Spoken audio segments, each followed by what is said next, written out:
So I went to Valley City this weekend to check out the Highline train bridge, and nearby was I saw it on Google, a mass grave marker stone that sits on the corner of this field up there. And I was kind of like, why is there a bunch of people buried in this field currently still being farmed? This is back from the 1890s, but it's a potter's field basically. So it's a place to bury people where it's not an official cemetery. But I came back and I was talking to Goob about it, and she reminded me of the graves in the cemetery in Trollwood in Fargo. And I looked that up, and there was a nursing home on the property and a poor farm, they called it.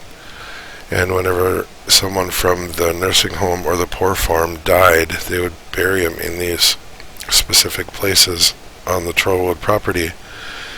And so those are considered potter's fields also.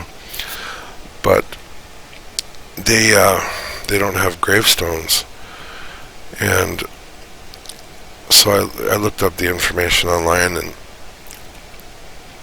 but you couldn't see any of the stones from Google. You couldn't tell really where they were unless you did, really good research. So I went up there yesterday and I took pictures of all the stones and I added the places to Google Maps. So now if you go to Google Maps and you look up County Cemetery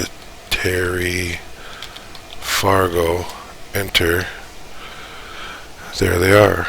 County Cemetery 1, County Cemetery 2, and formerly County Cemetery 3. I took all those are my pictures I took. So if you go to County Cemetery 1,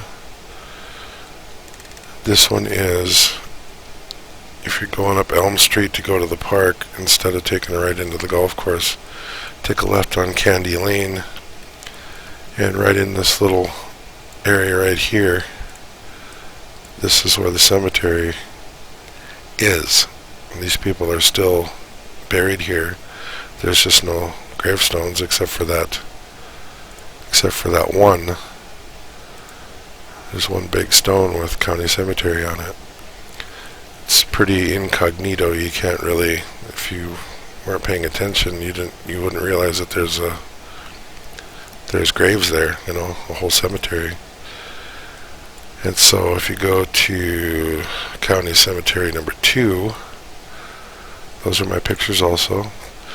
This one is like right at the top of the peninsula. You have to come in Candy Lane and walk through the walking path up to the top right corner.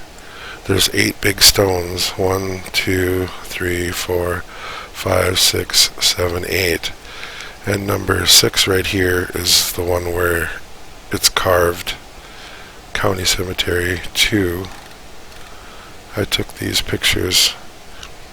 I was trying to get all 8 of the stones in the same picture, but they're just too far apart and I would have to stand way far away. But so there's cemetery number 2, and those people are still there. And if you go to formerly County Cemetery number 3, these guys got moved because the river was eroding the bank so far that the people started showing up again, if you know what I mean. So they moved these guys down the road off of 32nd to Springvale Cemetery. That doesn't have a marker on it either. I might have to add that too. Right here is Springvale Cemetery. So this is all the residents of the former number 3. And if you click on here, this is my picture. That's me standing there with my helmet on. It says former County Cemetery number 3. And it says Golden Acres Cemetery relocated to Springvale Cemetery west of University Drive on 32nd Avenue North. records available, blah blah blah. But yeah, I just thought that was kind of cool that they let me add the pictures and the locations, and most people that go to Trollwood probably never noticed that. Some people might be aware of it but don't know exactly where they are. But so yeah, I added those to Google Maps and just thought that was kind of interesting, kind of cool.